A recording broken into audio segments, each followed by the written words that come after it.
In the spring of 1809, a woman named Margaret Ely arrived in Kaskaskia, Illinois, a bustling river town on the edge of the American frontier. She wasn't a woman of means or fame, but of fierce intention. At age 42, she had already lived a life that most wouldn't survive.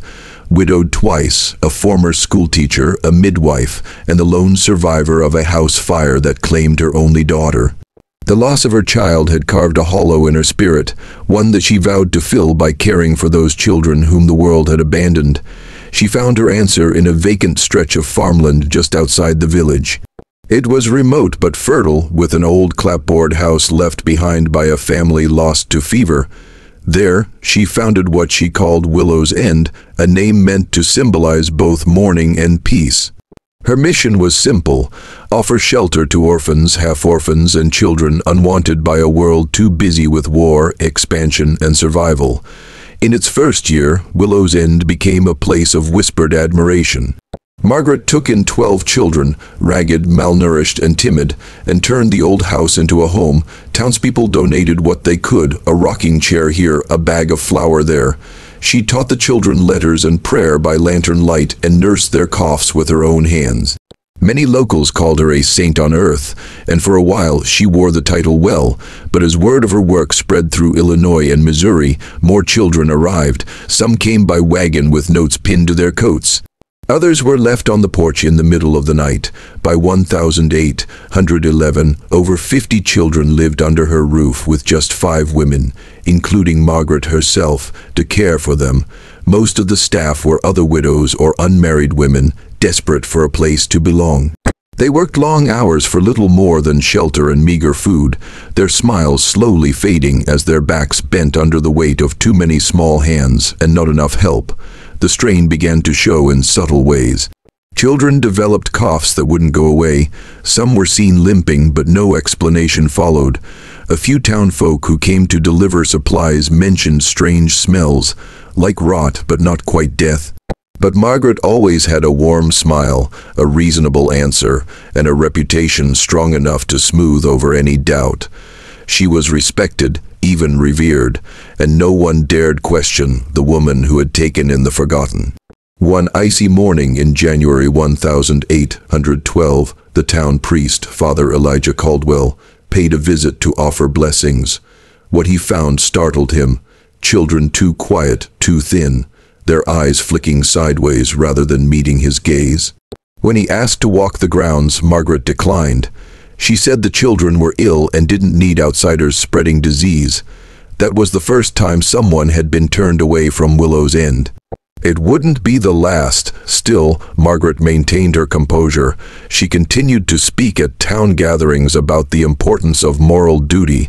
She prayed loudly in church. She wrote letters to other towns, seeking donations with ink-stained hands and carefully chosen words. In one sermon, Father Caldwell called her a beacon of divine motherhood, but inside her home, cracks were deepening, both in the walls and in the hearts of those she kept. The children were growing older, some nearing adolescence, and the space became tighter. Food was scarcer. Staff began to leave, overwhelmed and silent. Replacements were not always reputable women. Some came from asylums, others were runaways, and a few were whispered to have left their own children behind. But as long as the outside world saw Willow's End as a haven, no one asked too many questions. By early summer of 1812, the town estimated that over 60 children were in Margaret's care. No one could say for sure because records weren't kept and the grounds were private. What had started as a sanctuary had become a sealed chamber of whispers. People began to notice fewer children at the river, fewer voices in the garden. But Margaret always had a reason. Some were sick, some had been adopted, some had gone to family members. She smiled, she always smiled, yet behind those smiles, behind the lace curtains and locked cellar doors, something else was growing, something that would soon shatter the image of Willow's End forever. It began as a dream to honor the forgotten, but in silence, in secrecy, and in unchecked isolation, Willow's End became a vision twisted beyond recognition, and the children paid the price. The summer of 1812 arrived early in Kaskaskia, Illinois. The sun bore down with an almost unnatural intensity, drying up the riverbanks and baking the clay paths into brittle lines that cracked underfoot. But the real heat, the true fever, began behind the gates of Willow's End, where shadows grew longer and silence began to swallow the laughter of children one by one. It started quietly. One child, Samuel, a 7-year-old with a crooked tooth and a heart for drawing, fell ill with what the caregivers first assumed was sunstroke. He was lethargic, then delirious, and by the third day he was gone. Margaret Ely ordered a modest burial on the hill behind the orphanage. She said prayers, she wept, the town mourned with her. After all, death was no stranger to the frontier. But then came Beatrice, just 6. Then Thomas, then Nora. Each fell ill with similar symptoms: fever, vomiting, weakness, then silence. Within 2 weeks, 7 children had died. At first, Margaret explained it away as an outbreak of summer flux, a common term for stomach illnesses brought by spoiled food or dirty water. The townsfolk accepted her reasoning. Disease was a part of life in those days. The rivers could turn poisonous with no warning. Families lost entire generations to cholera, typhoid, or fever. But Willow's End was different. The sheer number of deaths didn't feel like nature's doing. It felt like something else. Then, 3 more died in one night. By late July, nearly 25 children had perished, and not once had a doctor been summoned. Margaret, once open to visitors and neighbors, had locked the gates. Supplies were taken at the door and passed through a small opening in the wooden fence. The garden grew unkempt. The laughter was gone. The women who worked there were pale, sullen, and jittery. Something had shifted. Something was wrong. Whispers began to flutter through the town like wind through dry grass. A shopkeeper claimed to have seen one of the caregivers at the apothecary buying large amounts of laudanum and camphor oil, enough to sedate dozens. A young boy, adopted just the year before from Willow's End, confided to his new mother that the crying at night never stopped. Still, no one dared confront Margaret. Her grief was too sacred, her purpose too holy. But then Elijah Caldwell, the town priest, returned. He'd been away for over 2 months, visiting sick relatives in Kentucky. When he came back, the town greeted him with unease, the air heavy with secrets. He was stunned to learn of the death. Over 30 children now buried behind the home, all within a single summer. He rode to Willow's End, determined to see Margaret and offer last rites to the lost. Margaret met him at the gate. She looked different. Her hair was gray and tangled, her dress stained, her eyes hollow and twitching. She smiled, of course. She always smiled. But when Father Caldwell asked to pray with the children, she refused again. "They're not well," she said, "and the others are too frightened of strangers. It's best they stay inside." But Caldwell knew something was terribly wrong. That night, he visited the graves under cover of darkness. What he found were fresh mounds, too many, and some without names at all. No stones, no markers, just dirt packed tight over still soil. He fell to his knees and prayed, but not just for the dead, for the living still trapped behind that door. As August dragged on, the death toll rose. 43 by now. A few bodies were discovered to be malnourished. Others bore bruises. Some had no illness recorded at all. The last to fall was a boy named Elias, known for singing hymns in the garden. His voice had once echoed through the trees, reminding the town of innocence and joy. Now, only the wind remained. Finally, one of the surviving caregivers, a girl no older than 17 named Charity Dunn, escaped in the dead of night. She ran to Caldwell's chapel, shaking and half-starved. What she told him was beyond comprehension. The children hadn't all died of illness. Some were poisoned, others smothered, and some simply disappeared. According to Charity, Margaret had grown unstable. She spoke of visions, of needing to send the children to the angels, to spare them from a world of pain. The caregivers who questioned her were dismissed or silenced. Food had been rationed to the point of starvation. The medicine was tampered with. She believed she was saving them. Charity whispered, one by one, that summer would forever be known as the season of shadows in Kaskaskia. 45 children gone, 45 dreams never lived, and behind the tragedy, not just illness or bad fortune, but choices, real human choices rooted in madness, neglect, and denial. What began as a vision for the forgotten had become a house of death, a place where silence became suffocation and hope turned to horror. The train screeched to a halt in Kaskaskia, its iron wheels stirring the dust of a town still haunted by a summer it could not forget. The year was 1813. Just a season ago, 45 children had perished inside the walls of Willow's End, an orphanage once praised for its mercy but now cloaked in dread. Most of the country had never heard of it. Those who had were content to let it be buried with the dead, but one man could not forget, not when his sister was among them. Samuel Baines was a carpenter by trade, a soldier by duty, and now, by heartbreak, a man on a mission. He was 28, weathered by war and wilderness, and had spent the last year fighting on the frontier during the War of 1812. Letters from his hometown had been slow, many lost entirely, but one reached him. Just one, a torn envelope smudged in ink that read, "Sarah is gone, the home lost her, 44 others too, pray for peace." He read it 10 times, then he packed his tools, left the army post, and boarded the first route home.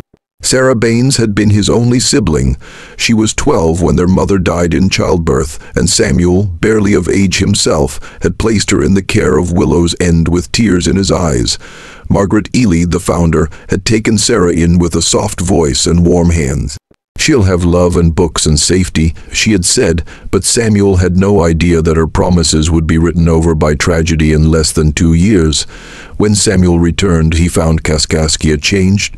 The faces were colder, doors shut faster, people didn't smile as much, and when they spoke of Willow's End, they did so in hushed tones or not at all. Some still believed it was disease, others madness. All agreed on one thing: the dead could not speak, but the town had heard enough. But Samuel wasn't looking for closure. He was looking for truth. He began by visiting the small wooden chapel where most of the funerals had taken place. He met Father Caldwell, the aging priest who had once baptized Sarah. The old man welcomed him with trembling hands and tear-stained eyes. "She was a sweet girl," Caldwell whispered, "always asking questions, always praying for you." "Did she suffer?" Samuel asked. The priest said nothing at first. Then, with a heavy breath, he answered, "We all did. Some of us are still suffering."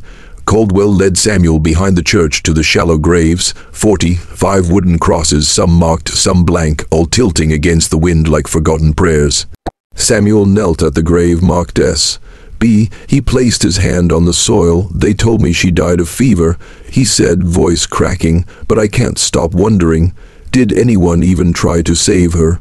Over the next week, Samuel walked every road, knocked on every door, and asked every question that others were too afraid to voice. He spoke with Charity Dunn, the young caregiver who had fled the orphanage that night. She lived now with a farming family, protected by distance and silence. "It wasn't all fever," she said with haunted eyes. "Sometimes we were told not to feed them. Sometimes Margaret made us mix medicines that burned their tongues.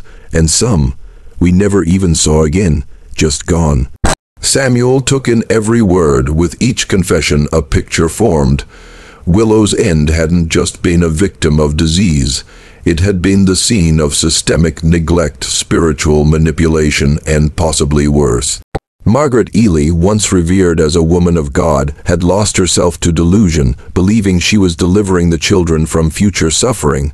But Samuel believed otherwise. She didn't save them. He said she abandoned them.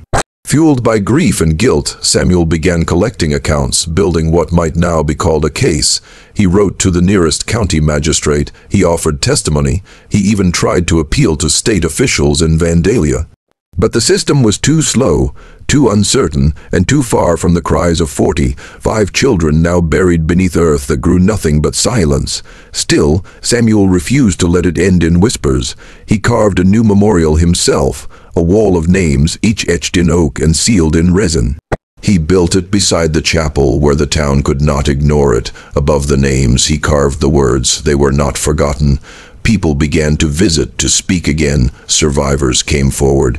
A few even offered to help build a trust fund for future orphans, one that would never be placed in the hands of a single caregiver. Samuel's pain became purpose, and Sarah's memory became a movement. He stayed in Kaskaskia the rest of his life, not because he couldn't leave, but because he knew someone had to stay, someone had to remember. The walls of Willow's End had long been silent, boarded up and swallowed by vines, as if nature itself wanted to bury the memory. But silence doesn't last forever, especially not when it was built on the backs of children, and in time the walls began to whisper again. Not in ghost stories or old newspaper clippings, but through the mouths of the survivors, those who had lived through that fateful summer and bore scars deeper than time could erase. It started with one girl. Eleanor Ellie Keene had been 8 years old in the summer of 1812. When the fever came and the deaths followed, she had been moved to a different town after the closure. For decades, she never spoke of what happened. But in 1847, after reading a journal entry from Samuel Baines, preserved and published in a small local paper, she came forward. She sent a letter to the town council of Kaskaskia, 3 pages long, no return address. Just a name, Eleanor K. I remember the nights, she wrote. They always began with the whispers. Margaret Ely would pace the halls, mumbling prayers. She said we were being tested. She said pain would pass, but sin would not. The sick ones were not comforted, they were hidden. Her words opened a door that had been shut for 35 years.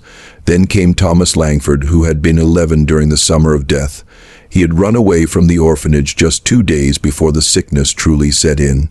For years, he had lived on the fringes, a blacksmith's assistant and later a coal hauler.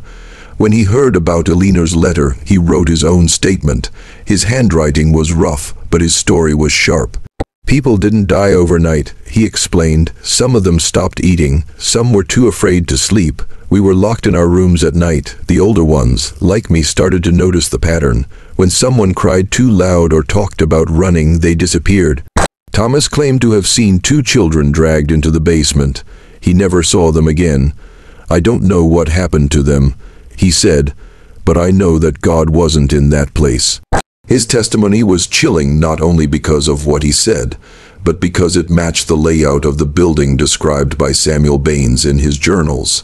A forgotten basement, previously thought to be used for storage, had no documentation of its design in official town records. More voices followed. Rebecca Caldwell, the granddaughter of Father Caldwell, came forward with letters her grandfather had written but never sent. One included a note about a child who had tried to confess something during communion, but was taken away before finishing her words. Another described hearing screams from the woods and being warned not to ask questions. The testimonies were not uniform in detail, but they shared a common thread: fear, silence, and spiritual manipulation. These survivors, now elderly and frail, carried not just memories but guilt. Some had convinced themselves they'd imagined it. Others had tried to forget to survive, but now they were remembering. One of the most devastating accounts came from Isaac Prout, who had become a preacher later in life. He recalled how, at 10 years old, he had been ordered to pray over the body of a boy who wasn't yet dead. They made me kneel beside him and thank God for receiving his soul. Isaac wrote, but I could hear him breathe. I told them. They said I was lying. The next day, the boy was gone.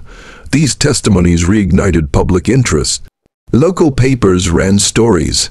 A historian from Springfield traveled to Kaskaskia to document survivor accounts. A team of investigators excavated parts of Willow's End, and while many graves remained unmarked, one chilling discovery was made: a crawl space behind a wall in the basement, containing tattered shoes and a locked iron box of herbal tinctures and handwritten rituals. Those findings corroborated the survivors' memories, turning rumors into evidence and silence into a record. The whispers had grown into a voice, and that voice demanded remembrance. A committee was formed in 1850 to honor the victims and protect the living. Willow's End was declared a historical site, not to glorify it, but to ensure its horrors would never be repeated. A museum was established where the old chapel stood. Inside, plaques listed survivor testimonies, and visitors could listen to dramatized readings of their accounts. It became a place not just of mourning, but of resilience. Ellie Keene passed away in 1853, just 6 years after her letter was first published. But before her death, she visited the memorial wall carved by Samuel Baines. She placed her hand on her sister's name and whispered, I told them we remembered."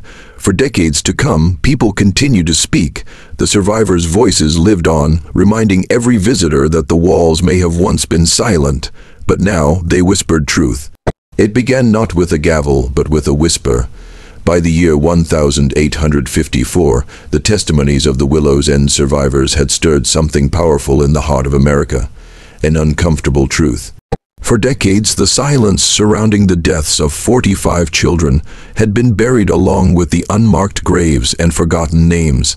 But now, with first-hand accounts, documented journals, and new physical evidence unearthed from the orphanage's ruins, the country was forced to look into the eyes of its own reflection and ask, how do we let this happen? And more importantly, who would be held responsible? The call for justice began with a letter addressed to the Illinois General Assembly, signed by over 300 citizens from across the state.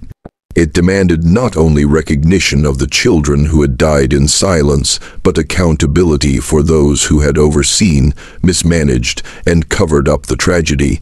At the center of the controversy stood the board of trustees that once funded and monitored Willow's End. Though most of its original members had either passed away or disappeared into anonymity, one name remained disturbingly present: Archibald Creighton, a former state auditor and one of the founding financiers of the orphanage.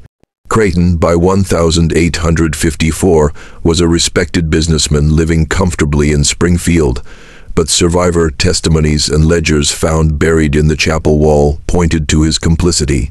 Not only had he misappropriated funds meant for food and medical care, but he had signed off on contracts with unlicensed caretakers and approved the hiring of Margaret Eerie, whose extreme spiritual discipline and alleged cruel punishments had left lifelong psychological scars on the children.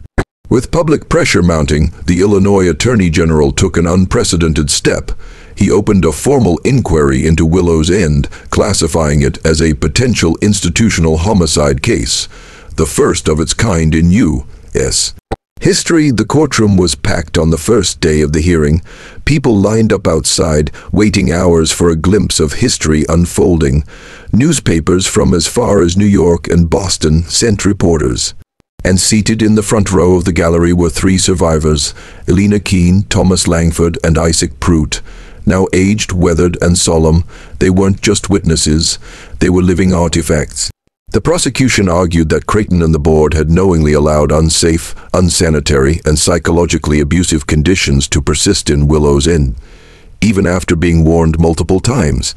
They cited financial reports, survivor testimonies, and a chilling journal entry from Margaret Eerie herself, which read, "Pain is the purging fire. Through sickness, the Lord burns the sin from their bones." Creighton's defense claimed ignorance, deflecting blame onto the now deceased staff. "I funded a vision of charity," he declared. "I never imagined what was happening behind those doors."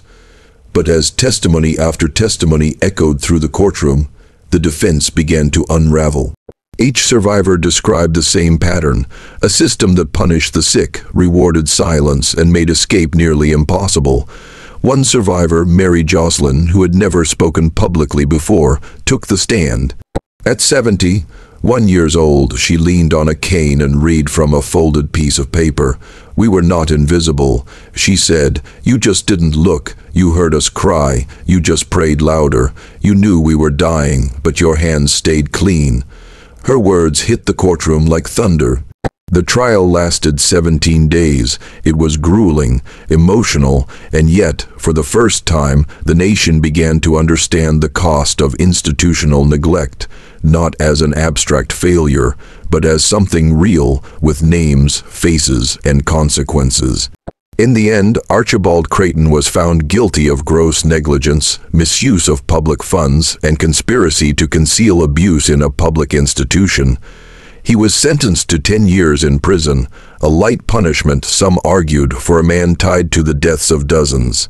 But for others, the verdict wasn't about vengeance, it was about validation. For the survivors, it was the first time the world had said, "We believe you, we failed you, and we are sorry." The aftermath of the trial had ripple effects across the country. New legislation was introduced in Illinois requiring mandatory inspections and federal licensing of all childcare institutions. A National Commission on Orphanage Standards was formed. And perhaps most significantly, survivors of abuse from across the United States found a new courage to come forward. The trial became a landmark case taught in law schools and ethics seminars. It was the moment America confronted one of its buried tragedies and chose, for once, not to look away. Ellie Keene passed away a year after the verdict, but not before writing a final letter to the nation. It ended with these words, "Justice doesn't bring back the dead, but it makes sure no more are buried in silence." The trial didn't just change laws. It changed the soul of a nation. What began as a forgotten graveyard in the cornfields of Illinois became a monument, not just of sorrow, but of strength. In the decades that followed the infamous Willows End trial, America saw a transformation unlike anything before. No longer was the nation content with silence. The 45 children who perished that cursed summer were not just mourned, they were remembered as the catalyst for sweeping reform. Their memory ignited a legacy that refused to be buried again. What rose from the ashes was not just accountability, but advocacy. A fire had been lit, and it would never go out. The survivors of Willow's End, now elders, became unintentional pioneers of child welfare advocacy. What they had endured and the courage it took to speak of it made them symbols of resilience. Many went on to dedicate their remaining years to building something better for those who would come after. They spoke at town halls, advised legislation, and mentored younger advocates who didn't need to survive a horror to understand the importance of preventing one. One of them, Thomas Langford, established the Children's Shield Foundation in 1861. Its mission was simple yet profound, to be what we never had, someone watching. The foundation traveled across the country inspecting orphanages, poorhouses, and children's homes. It compiled reports, gave training sessions, and perhaps most importantly, created a registry of every known institution, making it harder for abusers to hide behind anonymity. Within 2 decades, their influence reached the national level, prompting federal interest in developing a unified set of childcare regulations. Out of the ruins of Willows End also came a growing demand for transparency. Newspapers, once wary of challenging the church-run or state-sponsored institutions, began assigning investigative journalists to cover social welfare issues. Writers like Elias Monroe, who chronicled the Willows End trial in a best-selling expose titled "The Summer We Buried Silence," sparked a genre of socially conscious reporting that endured long into the 20th century. Monroe's words were a mirror for the nation. What we ignore becomes what we inherit. Legally, the impact of Willow's End stretched into precedent-setting cases. It became the example cited when debating the state's responsibility to monitor private orphanages, when arguing for whistleblower protection for childcare workers, and when introducing mandatory licensing for those entrusted with children's lives. By 1870, every Midwestern state had passed child welfare legislation inspired in some way by the failures unearthed in that one tragic summer. But perhaps the most enduring impact was cultural. Every year on June 4th, the date historians believe marked the first unexplained death at Willow's End, church bells rang in Holloway County, not in mourning, but as a call to action. Schools across Illinois dedicated a day to teach students about child rights and historical vigilance.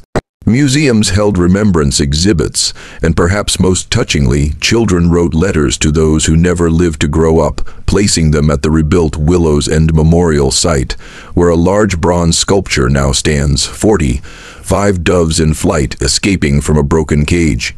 It was a symbol that tragedy could give way to freedom, if we were willing to face the truth. By the early 1900s, the echoes of Willow's End had not faded, they had only grown stronger. New advocacy organizations emerged across America. Institutions once shrouded in secrecy were now held accountable by watchful communities, and politicians knew that child welfare was no longer a topic for the sidelines. It was central to a nation that now saw its young not as burdens to hide, but as futures to protect. Yet vigilance required more than awareness. It demanded action without invitation, intervention without applause, and courage without guarantee. That was the deeper legacy left by the Willow's End children. Not just that they died, but that their memory would push strangers decades later to speak for those who could not speak for themselves. And still, every now and then, a new tragedy would threaten to rise. A scandal in another state, a forgotten home reopened, a new generation tempted to look away, but each time someone somewhere would remember, someone would whisper, "Not again, not on our watch." From the ashes of injustice grew a generation of guardians. Not saints, not martyrs, just people who refused to forget, and that refusal, it became the reason thousands of children never had to write stories like Willow's End ever again. Because advocacy is not just about laws or foundations. It is about remembering that silence kills and vigilance saves, and as long as one person stands guard, the darkness can never win again.